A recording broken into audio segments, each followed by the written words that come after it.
Right, the chair of Social Mobility Commission is calling on all school children to learn the national anthem, all risk being taught that they don't belong in their own country. So Catherine Birbalsingh stated that teachers should make sure ethnic minority children know the national anthem, even if it makes teachers uncomfortable. Why would it make teachers uncomfortable? Ridiculous stuff. And she also criticised the identity politics shaping school culture and the drive to decolonise the curriculum. Joining me now to discuss this is the new deputy leader of the UK Independence Party, UKIP, Rebecca Jane. Rebecca, thank you very much for joining us. Do you think that kids should learn the national anthem at school and belt it out during assembly? I think it's a bit of a difficult situation, as always. Do I think that all children who are in Great Britain today should be taught the national anthem? Absolutely, because they are in Great Britain and this is our culture and this is our heritage. Completely agree with that. Where I think that we have to draw the line is forcing children to sing it. I don't think that that's okay. I think that when we talk about free speech, we have to understand, listen and educate. And I think if we're forcing children and their families into singing the national anthem, I think that we're going too far. But I definitely think that they need to be taught it, yes.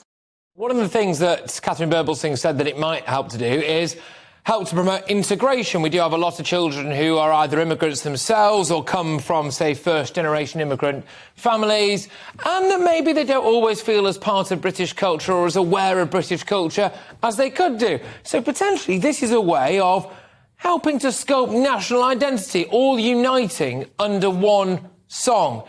There's nothing presumably racist or anything about that. It is our national anthem, isn't it?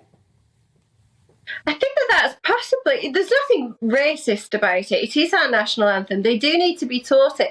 But I think that that's actually where you get division, when we're trying to ram it down the necks and say, this is what you must do. And then we'll go in the opposite direction.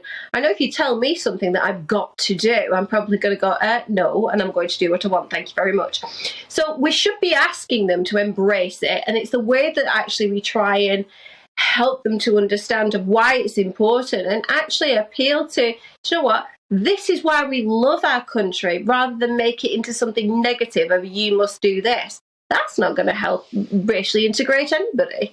It was really interesting, though, because I think in this country we end up with a lot of apologising for things that we don't have to be sorry for a lot of the time. And I decided that I was going to go and stand outside Buckingham Palace, which is, let's be honest, where you find a load of foreign tourists, right, and ask them whether or not they thought that children in this country should be taught the national anthem and maybe sing it at schools. And every single one of them looked like I was mad, because they were just like, well, yeah, this is absolutely fine. So